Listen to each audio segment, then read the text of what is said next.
मैं एसके मित्रा रांची झारखंड से इस वीडियो के माध्यम से आपका अभिनंदन करता हूं। मेरे गत वीडियो पर आप लोगों का बहुत सा कमेंट आया, धन्यवाद। मेरा प्रश्न था, ऐसे बेरोजगार लोग जिन्हें गत वर्ष नौकरी नहीं मिली, वो ऐसा कौन सा काम करें जिससे उन्हें महीने का 1 लाख रुपया प्राप्त हो।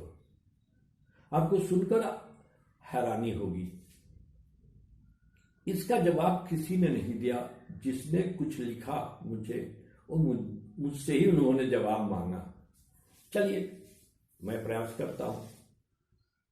एक बार की बात है, मैं कुछ समझदार लोगों के झुंड में चला गया था। मैं वहां जाकर उनसे कुछ प्रश्न पूछ डाला कि बंधु, ये बताओ, क्या हम सभी अपने जीवन के लिए एक ऐसे करियर की तलाश करते हैं जिससे मेरा जीवन सुखमय हो जाए? तो उन लोगों ने कहा हाँ। वहीं उन लोगों के कुछ बच्चे हमको दिखाई पड़े। मैंने उनसे पूछा, बाबू आप बड़े होकर क्या बनना चाहोगे? उसमें से एक ने कहा डॉक्टर, दूसरे ने तपाक से कहा इंजीनियर, तीसरे ने कुछ सोच के कहा IAS ऑफिसर बनूंगा। बहुत खुशी की बात है, जरूर बनिए। मैंने उनके गार्जियन से पूछा कि इसमें से कोई नहीं कहता कि मैं डाकू बनूंगा, सब लोग यही कहते हैं। तो लोगों ने कहा यही तो कहना है, यही तो पढ़ाई का जीवन का उद्देश्य होता है। कितने लोग रोजगार और स्वरोजगार पाते हैं, आप मेरे पिछले वीडियो में देख चुके हैं। यानी यहां जो दिमाग में फीड है, वो फीड क्या है? रोजगार या तो फिर स्वरोजगार। इसके अलावा दिमाग की तरफ जाता भी नहीं। और रोजगार की क्या स्थिति है वो आप सब वाकिफ है। बंधु, ऐसा क्यों होता है? ऐसा क्यों होता है कि हम एक ही जगह बच जाते हैं और उसी जगह जिंदगी घिसी पीटी रह जाती है? हार्वर्ड यूनिवर्सिटी का एक रिपोर्ट मैंने देखा था, जिसमें लिखा हुआ था 80% लोगों का कोई कैरियर या सपना होता ही नहीं है। मात्र 17% लोग ऐसे हैं जो कैरियर, वो भी असंतुलित कैरियर जिनके पास है और जिनके सपने भी होते हैं, लेकिन इनके सपने लिखे हुए नहीं होते। इसका कुफल ये है, ये सपनों के लिए काम करते ही नहीं है, जिंदगी किसी तरह गुजार लेते हैं। मात्र 3% लोग ऐसे हैं जिनके सपने होते हैं, जिनके पास कैरियर है और जो अपने सपनों को पाते हैं, अपने जीवन को सुखी बना पाते हैं। अब रही बात की कैरियर का अर्थ क्या लिखा था। कैरियर का माने वो बताते हैं कि हमें इतनी राशि मिले कि हमें आर्थिक स्वतंत्रता हो जाए।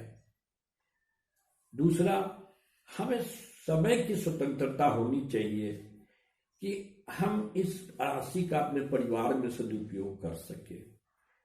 तीसरा, हम न रहें या काम करने लायक न रहें तो हमको ये नहीं सोचना पड़े और मेरे परिवार को ये नहीं सोचना पड़े कि मेरे यहाँ का काम करने वाला व्यक्ति आज नहीं है। तो ये अगर ऐसा समाज का पैटर्न है तो सुखी कौन हुआ? तो रिपोर्ट लिखता है वही 3% लोग सुखी हैं, वही धनी है, और विश्व के सबसे धनवान लोग वही 3% ही हैं, और बाकी 97% इससे वंचित है। वो जिंदगी को कंप्रोमाइज करके काट रहा है। और आगे चलते हैं, आखिर ऐसा होता क्यों है? इसके होने के कारण में एक ही चीज नजर आती है, ये स्वरोजगार, रोजगार और जो जिनके सपने नहीं होते, करियर नहीं होते, वो सभी लोग एक्टिव इनकम करते हैं। और ये मात्र 3% लोग पैसिव इनकम करते हैं। एक्टिव की परिभाषा यह है कि जो लोग अपने लिए स्वयं कार्य करते हैं। एक डॉक्टर वो अच्छा पैसा कमा लेता है, लेकिन वो क्लिनिक में जाएगा, पेशेंट के पास जाएगा, तभी उसको पैसा मिलेगा। शटर डाउन, पैसा बंद। कोरोना में 50% डॉक्टरों का इनकम 50% गायब। अब आइए उनके बारे में देखते हैं जो पैसिव इनकम करते हैं। वो क्या करते हैं? वो उनका काम दूसरा करता है, वो दूसरे से काम कराते हैं और उनको वेतन या फिर मजदूरी देके उनकी छुट्टी कर देते हैं। वो रोजगार में गिने जाएंगे और उसके किए हुए कार्य से लाभान्वित ये होते हैं जो उन्हें प्रतिनियुक्त करते हैं, जिनको कहा जाता है पैसिव इनकम वाले लोग। और ये पैसिव इनकम वाले लोग ही विश्व में सबसे बड़े धनी हैं। अब क्या करते हैं जिसके कारण ये लोग इतने धनवान हो जाते हैं? इतने ये एक्टिव इनकम वाले क्या करते हैं? एक्टिव इनकम वाले और पैसिव इनकम वाले या दोनों के लिए दुनिया में अर्थ उपार्जन के 2 फार्मूले हैं।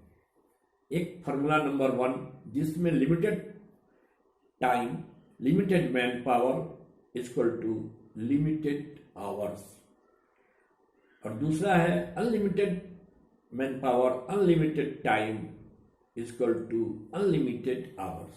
इसको अंक में देखिए, एक आदमी अनुमान कर लीजिए 10 घंटा रोज खटता हो, 300 दिन खटता हो, 12 महीने खटता हो, कितना खटेगा?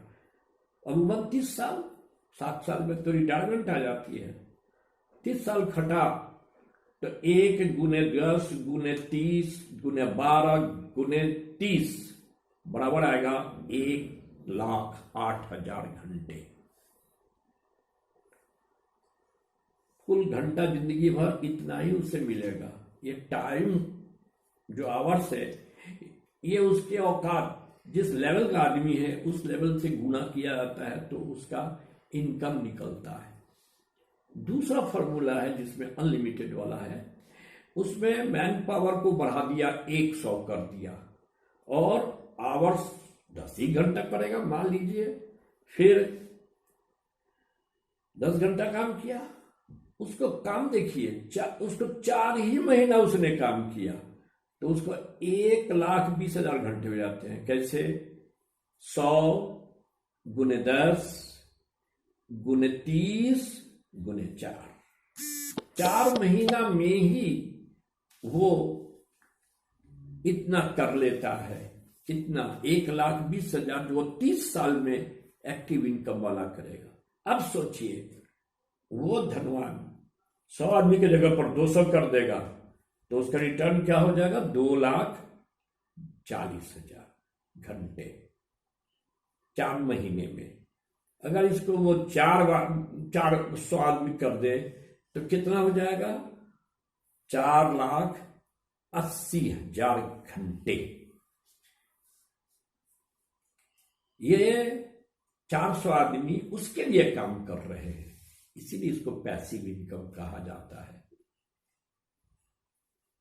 और दुनिया के इन्वेस्टर्स और जितने ये बड़े बिजनेसमैन हैं, ये लोग दूसरा फॉर्मूला इस्तेमाल करते हैं और इनके सपने, इनके करियर एकदम अपनी जगह पर सुनिश्चित, सही और बड़े आदमी हैं, सुखी हैं। और ये बेचारे रोजगार एंड स्वरोजगार वाले, इन्हें क्या मिलता है?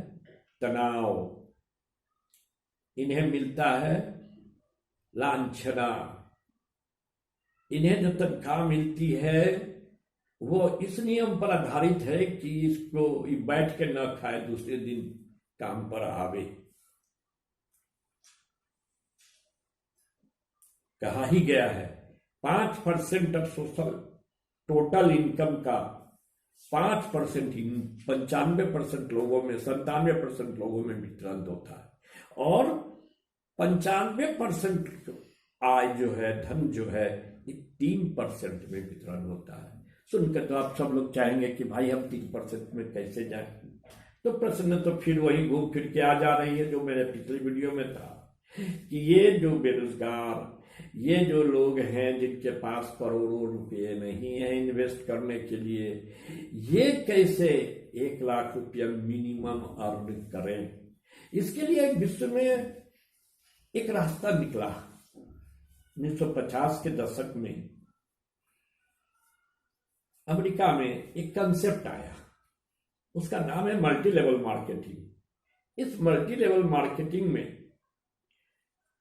इतना जल्दी से पनपा और आज इतना जबरदस्त हो गया है कि बिलियंस लोग इसमें लगे हुए हैं। बिलियंस एंड बिलियंस का बिजनेस सारे विश्व में हो रहा है। अमेरिका में 50% एफएमसीजी गुड्स इसी सिस्टम के आधार पर लोग इस्तेमाल करते हैं। प्लस ये अमेरिका का कंसेप्ट चाइना में, जापान में काफी फला फूला। 125 देशों में अभी ये लीगलाइज्ड है, जिसमें भारत भी एक है जहां पर मल्टी लेवल मार्केटिंग को लीगलाइज्ड कर दिया गया है। मेरा देश जब इसको लीगलाइज कर दिया उसकी भी कहानी आपको सुनाते हैं। 1996 के दौरान में हमारे देश में ये कंसेप्ट आया और हम लोग जो काम करते हैं, हम लोगों ने इसको MLM को लूट फॉर मनी बना दिया।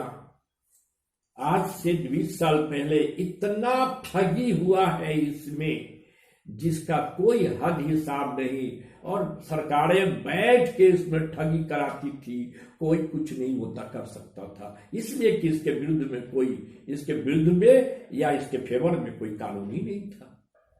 और बिना कानून का तो कोर्ट फांसी दे सजा नहीं सुनाएगी। लेकिन मैं धन्यवाद दूंगा मेरे स्वर्गीय रामविलास पासवान मंत्री भारत सरकार को। मरने से पहले उन्होंने एक बहुत बड़ा कल्याण किया, पूरे भारतवासियों को बचाया इन लुटेरों के हाथ से। उन्होंने एक नया उद्योग उसे लीगलाइज्ड किया, उसे कानूनी जामा पहनाया, जिसका नाम है नेटवर्क मार्केटिंग। आज हिंदुस्तान में नेटवर्क मार्केटिंग को मर्यादा है। जो लोग इस नेटवर्क मार्केटिंग के बारे में गलत धारणा रखते हैं, वो उनकी पिछली धारणा है। उनसे मेरा हाथ जोड़कर अनुरोध है कि वर्तमान परिप्रेक्ष्य में जीना सीखें और उसकी धारणा को बदलें, क्योंकि अब यहाँ पर 2 नंबर करने वालों का खैर नहीं, उनके लिए काल कोठरी ही है अगर उन्होंने ऐसा किया। तो मेरा उत्तर आप सभी बंधुओं को यही है कि जिनके पास पैसे नहीं हैं वो इसका रास्ता अपना सकते हैं। क्योंकि मैं देख रहा हूं एक राजमिस्त्री का बेटा, एक कुरियर बॉय, एक गीजर ठीक करने वाला 5 से 7 साल के भीतर मर्सिडीज, ऑडी ऐसी गाड़ियों पर चल रहा है और उसके पास बैंक हर महीने 5 से 7 लाख रुपए उसके अकाउंट में आ रहा है। पूरे विश्व में जहां 21 कंट्री 22 कंट्री अब तक घूम चुका, और सरकार भी उसे धन्यवाद देती है कि उसने इतना इनकम टैक्स पे किया है जितना साधारण लोग नहीं करते हैं। ये धन्यवाद पत्र रेवेन्यू डिपार्टमेंट से उन्हें मिला हुआ है। और वो क्या थे? एक राजमिस्त्री का लड़का जिसे पढ़ाया भी नहीं गया, क्योंकि बेचारा राजमिस्त्री पढ़ाएगा कहां से।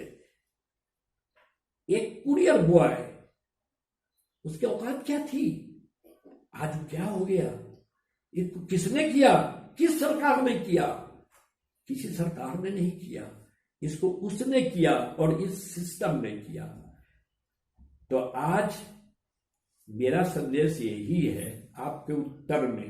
प्रश्न आपने मुझसे पूछा था कि आप बताइए क्या रास्ता है, आंख मूंदो और उसी रास्ते चलो जिस हद से ये लोग लखपति और दुनिया के सारा सुख ले रहे हैं।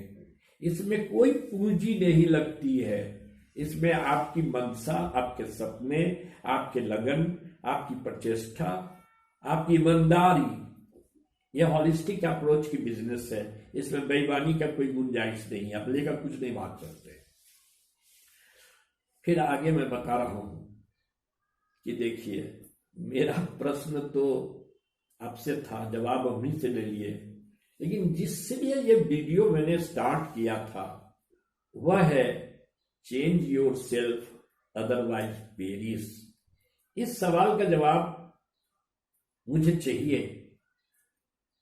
अगर आपको जवाब पता है तो मेरे कमेंट बॉक्स में फिर डाल दीजिए, नहीं तो अभी कोरोना था, अब ब्लैक फंगस पीछे पड़ गया है। इसलिए मैं कहूंगा कि वेस्टीज का पेस्ट, अब वेस्टीज का ब्रश भी यूज कीजिए, वो डुओ पॉइंट का है, उसके पीछे टंग क्लीनर लगा हुआ है, उससे रोज सुबह शाम जीभ को साफ कीजिए और मुंह को ब्रश कीजिए। स्वस्थ रहिए, सुरक्षित रहिए और मैं यही कहूंगा, मेरे अगले वीडियो का इंतजार कीजिए। धन्यवाद।